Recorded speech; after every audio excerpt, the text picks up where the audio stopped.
Hello, this is Mike from Urban Legends and Conspiracies. Welcome back to another segment of 5-Minute Mythologies. On this episode, we're heading to the Midwest where we're discussing a very fun topic, cow tipping. Yes, you heard that right, cow tipping. Now, you're probably thinking, Mike, you can't be that drunk already. Everybody knows cow tipping's not an urban legend. My cousin's brother's friend used to go cow tipping all the time with his buddies. It's a national pastime in America, like early 2000s barn raves and drinking so much of your parents' whiskey that you stole that you woke up in a field one day and you had no idea how you got there. So of course cow tipping's real. Well, first off, your cousin's brother's friend is a dirty liar. And who amongst us who grew up in a very rural area didn't wake up one day in the middle of a cow pasture after a night of binge drinking and then go around telling people that we were out cow tipping that night before? Yeah, we were dirty liars too.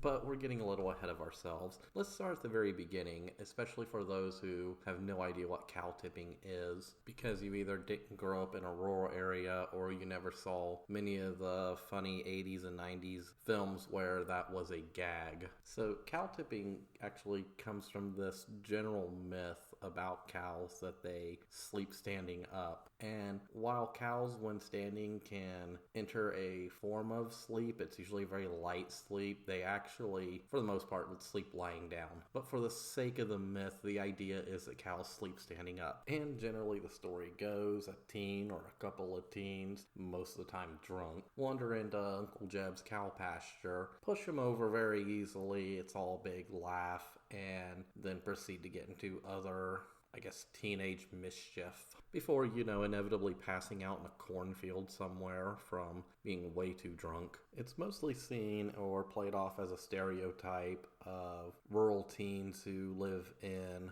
the middle of nowhere and they have literally nothing else to do for entertainment. Except for, like those early 2000s barn raves and getting wasted every night and bonfires and high school football games and, all the stuff that like normal real teens actually did. But for the sake of argument in the myth, there's actually really nothing to do in rural areas except to wander out into a cow pasture and tip a cow over as if that's funny for some reason. But that's basically the gist of it. It's basically a story that you tell your friends the next day to make it sound like you weren't just sitting in your house playing video games or pirating songs off of LimeWire or making a mix CD for that girl that you're too afraid to ask out. Or it's a tale we heard in school about somebody's brother's, cousin's, uncle's friend and their hooligan friends that actually went out and did it, whom we've already established are dirty liars. And to be honest, anybody who's actually ever attempted this probably either landed face down in the mud or ended up being kicked in the stomach by a very angry cow.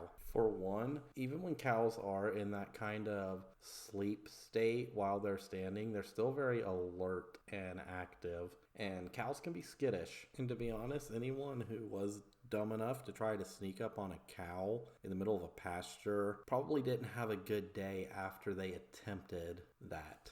Also, not to mention the fact that modern cows on average weigh somewhere around 450 kilos. So you don't want to anger something like that and then have it charging at you. And even if you were able to get up beside it and try to push it over, a cow's natural instinct is going to be to resist. And it's estimated that with something that size, over 450 kilos, you would need to exert a force which is something like 3,000 newtons. And that's pretty much impossible to do for the average human. It might even be difficult to do for those dudes in those strongman contests. And if you attempted that, the result would most likely look like that scene in the film Tommy Boy, where Chris Farley is cow tipping, he's up under the cow, and due to basic physics, instead of pushing the cow over, he just pushes himself face down in what we can only hope is mud. However, due to the comedy in that movie, it's most likely what we think it is, not mud. And that kind of brings us full circle to that rural pastime of being face down in a cow pasture, wondering how the hell we got there. Now, this is a joke or a film gag that kind of started in the late 70s and has kind of stayed with us ever since. And it's one of the more fun little urban legends out there. And personally, I hope it's one that endures for a long, long time. And I think this is where we'll end it. This episode is dedicated to all of us who grew up in rural areas with nothing better to do but to tell wild, exaggerated stories about how we woke up in the middle of cow pastures after a night of, let's just say, not the best decisions. Once again, this is 5 Minute Mythologies with Mike. I thank you for listening, and we'll see you in the next episode and in season 2 of Urban Legends and Conspiracies.